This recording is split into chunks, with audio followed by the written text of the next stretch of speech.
Ambernath police स्टेशनचे तपास टीमचे कर्मचारी श्री चव्हाण यांना मिळालेल्या गुप्त बातमीच्या आधारे संबंधित कारवाई जी आहे ती करण्यात आलेली आहे. त्यामध्ये पी-एस-आय काळदाते आणि त्यांची टीम यांना ही खबर लागली होती की संबंधित ठिकाणी अ, चरस हा विक्रीला घेऊन येणार आहे. तर त्या अनुषंगाने आपण तिथे जाऊन खात्री केली असता त्यामध्ये जवळपास 5 किलो 300 ग्रामच्या आसपास चरस जो आहे तो मिळालेला आहे. यामध्ये आपण यातला जो मूळ आरोपी आहे त्याला ताब्यात घेतलं. ताब्यात घेतल्यानंतर अधिक विचारपूस करता त्याचा आणखी एक साथीदार आम्हाला मिळालेला आहे आणि या दोघांनाही काल रोजी अटक केल्यानंतर आज रोजी माननीय न्यायालयासमोर हजर केल्यानंतर दिनांक 16 पर्यंतची पोलीस कस्टडी जी आहे ती मिळालेली आहे.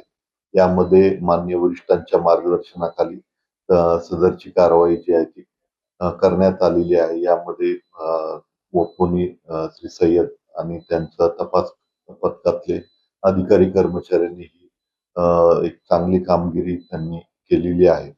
याची इंटरनॅशनल मार्केटमधली अंदाजे किंमत जी आहे ती 4.25 CRच्या आसपास आहे आणि यामध्ये आणखी तपास जे आहे ते वकुनी सय्यद आणि त्यांची टीम जी आहे ती करत आहे. यामध्ये ज्याच्याकडून आपल्याला माल मिळालेला आहे त्याचं नाव पटेल आहे. तो मूळचा गुजरातचा आहे आणि गेल्या 1.5 महिन्यापासून आपल्याकडे अंबरनाथ हद्दीमध्ये वास्तव्यास असल्याची माहिती मिळत आहे आणि दुसरा आरोपी जो आहे तो शिराज म्हणून आहे. तो विठ्ठलवाडी पोलीस स्टेशन अंतर्गत त्याचं वास्तव्य आहे.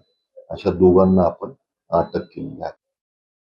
आता पुढचं जे तपासाची जी कारवाई आहे ती सुरू आहे.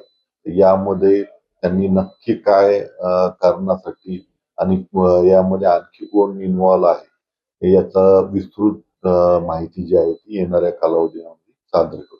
या अगोदर या दोन्ही आरोपींवरती कुठलाही गुन्हा दाखल नाही आणि त्यांचा पूर्ण रेकॉर्ड चेक केला असता हा पहिलाच गुन्हा त्यांच्या नावावरती दाखल झाला.